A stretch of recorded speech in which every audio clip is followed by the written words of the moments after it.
A very, very strange day of Test match cricket, and what else would you expect from this England Bazball side? Like, it just doesn't make any sense to me anymore. Crawley went in the first over. Duckett then went mental and scored 50 off 30 balls, pretty much. England scored the fastest ever 50 in a Test match that came off just 26 deliveries.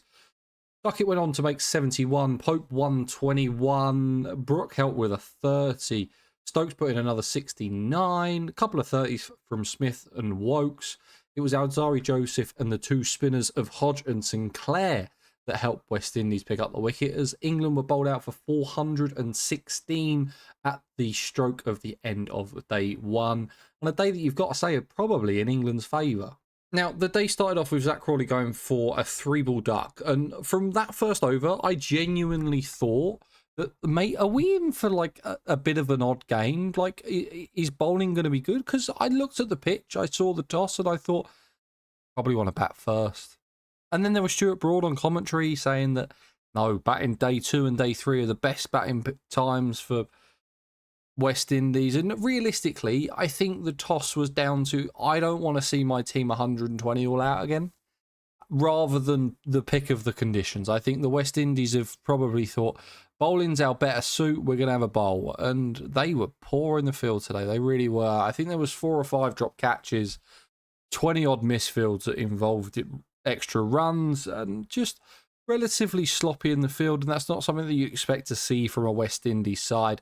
I didn't expect them to field this poorly. I didn't really expect them to bowl this poorly. There was no kind of real, what's the word I'm looking for? There wasn't any real kind of, they had a plan and then they wouldn't stick to the plan. Then so they put two players out for the pull, and then they wouldn't bowl short kind of at the body, and it just didn't make any sense to me. I don't think anything that the West Indies did make sense, with the exception of bowling the 2 spinners in tandem. They were the only times that England looked difficult. And I really think one of the ways to get to England is part-time spin or bowl short stuff, because they just cannot resist it.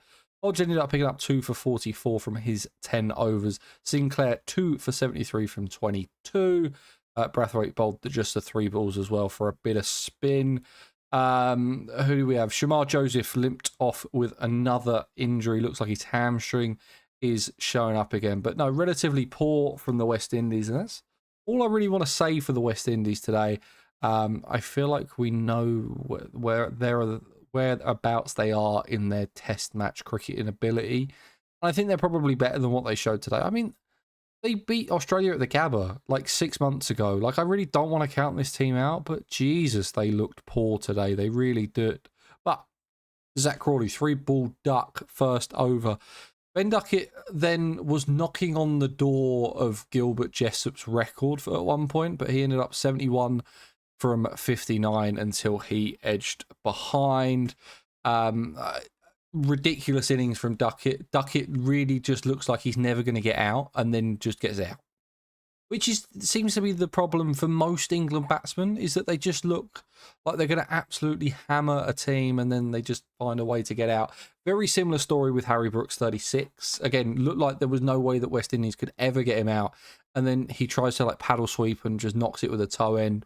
And the amount of times that I've heard Nasser on commentary when Harry Brooks got out, of how's he got that there then, or how has he done that, happens all the time. Whether it's spooning a short ball up in the air because he's trying to like flat bat it, or it's bouncing up off of his thigh like it did in the Ashes and bouncing onto the stumps. Doesn't quite make any sense. Ben Stokes, 69 of 104. Again, it was very nice to see Stokes back in the runs. Jamie Smith batted sensibly for his 36. I would have liked him to bat with the tail a little bit more. Wokes helped with a 37. It's nice that we probably back down to 8. At least we can kind of count on Wokes to give us that anywhere between like 20 and 50, which is all we need from that. But realistically, it was Ollie Pope today who will take all the flowers. His 121 off 167. He did have a couple of drops in his innings. Like, he probably shouldn't have been there, and he never looks fluent, Ollie Pope. He really doesn't. But today was just one of those days where he gets a bit of stroke of luck and he capitalises on it. I would have liked him to go bigger with the century, but again, I can't want everything. The bloke scored 121 off 167. How could I possibly say anything about that? Like, it would just be ridiculous. Some really good shots in there. I just thought he played sensibly and played that kind of that new brand of Bazball that I think Stokes is probably now looking for out of the side.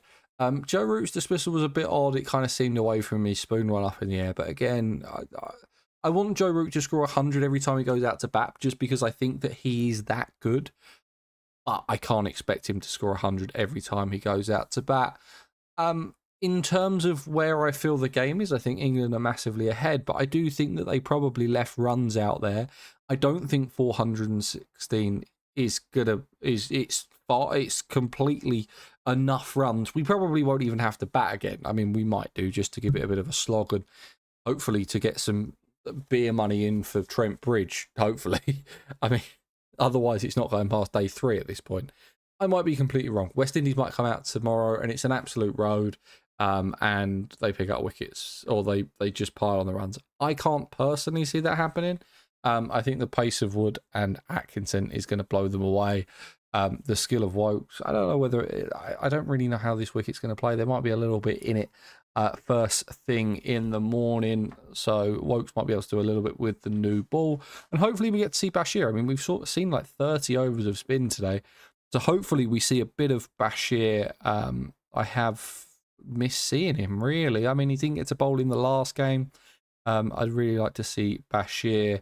It was nice to see Stuart Broad get his the pavilion named after him at Trent Bridge, obviously being from Nottingham and playing for Notts most of his cricketing career. Some will remember that famous T20 Blast final in the rain, where Stuart Broad was batting for Leicestershire towards the end, which I'm sure maybe some of you remember, maybe some of you don't. I am a bit of a T20 Blast nerd, I have to admit, when it comes to things like that.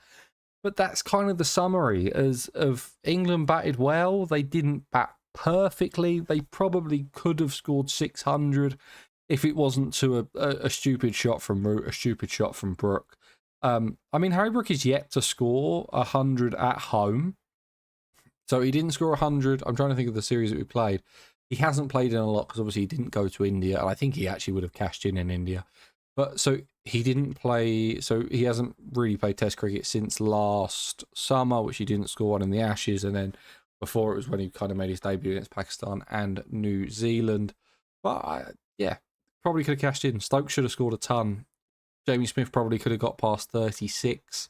Duckett should have converted his 71 to a ton. But you've got to be happy with it in terms of how the game is looking. England are on top. I want England to be more ruthless, and I think that's some of the stuff that's let them down. I think it definitely let them down the Ashes, and it let them down slightly in India. It was probably a little bit more one-sided in India, especially those last 2 tests. But especially those first 3 tests in India, I thought England had a chance to win. So I would just like them to be a little bit more ruthless. But guys, that's going to be it for today's video. I very much hope you enjoyed it. Please remember to leave a like. Please remember to subscribe. Put your bell notifications on, because we will be doing a review for every single day of this test and the rest of the summer. The 100 also starts next week, so we'll be doing some videos on that as well. So I hope you enjoyed it. Remember to like, remember to subscribe, and I'll see you guys in the next one. Cheers.